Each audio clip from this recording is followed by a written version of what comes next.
Some people can open their phone, check a message, scroll for a minute, and then put it back down. They don't feel a pull in their chest. They don't feel that subtle urgency, like something might happen if they look away too long. They don't unlock their screen without remembering why they did it. I am not one of those people. And if you're listening to this, there's a good chance you aren't either. For you, the phone isn't just a tool. It's a presence, a background hum, something that quietly asks for your attention even when you're tired, even when you don't want anything from it, even when you know you won't feel better afterward. People like to call this weak willpower, or distraction, or addiction. Said with a shrug, like that explains it. But this isn't what people think it is. This isn't about being lazy or shallow or incapable of self-control. And it's not because you don't value real life enough. You do.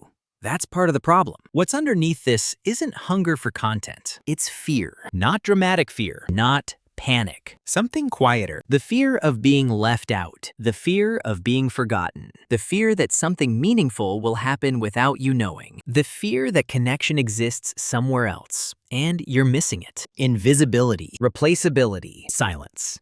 So when your phone lights up, your body reacts before your mind does, because attention feels like safety, and absence feels like danger. A notification isn't just a notification, it's relief or disappointment. A delayed reply isn't just neutral timing. It becomes a story, a shift in tone, a signal you missed something. Scrolling isn't just passing time, it becomes scanning, looking for proof that you still belong somewhere, that you're still part of the room, even if the room is digital. This is how the mind works when it's learned to equate connection with survival. The psychological term for this sits under the umbrella of attachment and reward conditioning. But you don't need the language to understand the experience. At some point, slowly, subtly, you learned that attention arrives unpredictably. That connection is intermittent. That warmth can disappear without warning. Not because anyone failed you in some dramatic way. Not because your caregivers were bad or neglectful, but because human presence wasn't always consistent. Or because emotional attunement came and went. Or because reassurance wasn't something you could count on. So your nervous system adapted. It learned to monitor, to check, to stay alert. And now that instinct has a perfect target. A device that delivers connection on a variable schedule. Sometimes rewarding,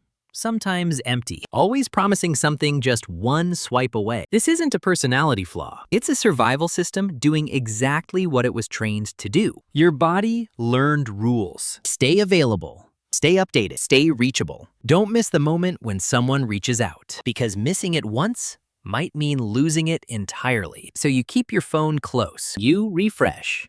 You check even when nothing has changed. And the irony is brutal. The very behaviors meant to protect connection begin to erode it. You're present, but not fully. Listening, but with part of your attention elsewhere. Physically in the room, mentally split between here and everywhere. You feel busy, but unfulfilled. Connected, but alone. And the cost isn't chaos. It's fatigue. A low-level exhaustion that never fully lifts. A mind that doesn't rest. Moments that pass without landing. Peace gets interrupted. Joy gets diluted. Silence starts to feel uncomfortable instead of safe. What's harder to see is how this pattern often disguises itself as strength. You tell yourself you're just informed, just disciplined, just productive, just in control. You pride yourself on responsiveness, on being reachable, on never dropping the thread. It looks like independence. It looks like competence. It looks like self-regulation. But underneath it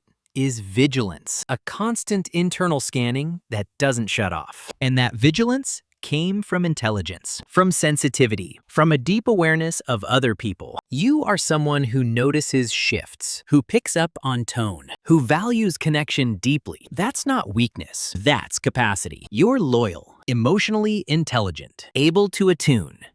You learned early how to read the room. Now the room just fits in your pocket. So no, You're not broken. This pattern didn't appear because something is wrong with you. It appeared because something once felt uncertain and you adapted beautifully to survive it. Healing here isn't about deleting apps or forcing discipline. It's not about shaming yourself into presence. And it's not about fixing your attention. It's about safety. Teaching your nervous system that connection doesn't vanish if you rest. That silence doesn't mean abandonment. That you don't have to monitor constantly to belong. That work happens slowly, gently, through experiences of steadiness, not control. You don't need to suppress the urge. You need to understand it. Because once you see that this pull was never about the screen, it was about staying connected, you can start offering yourself what the device was trying to simulate. Not more stimulation, more grounding, more presence that doesn't disappear. You're not addicted to your phone. You're attached to the feeling of being held in awareness. And that makes sense. You're allowed to take this seriously without making it dramatic. You're allowed to name it without blaming yourself. And you're allowed to move toward ease without rushing there. If this resonated, let it sit. You don't have to do anything with it yet. Recognition comes before change. You're not alone in this, and you never were.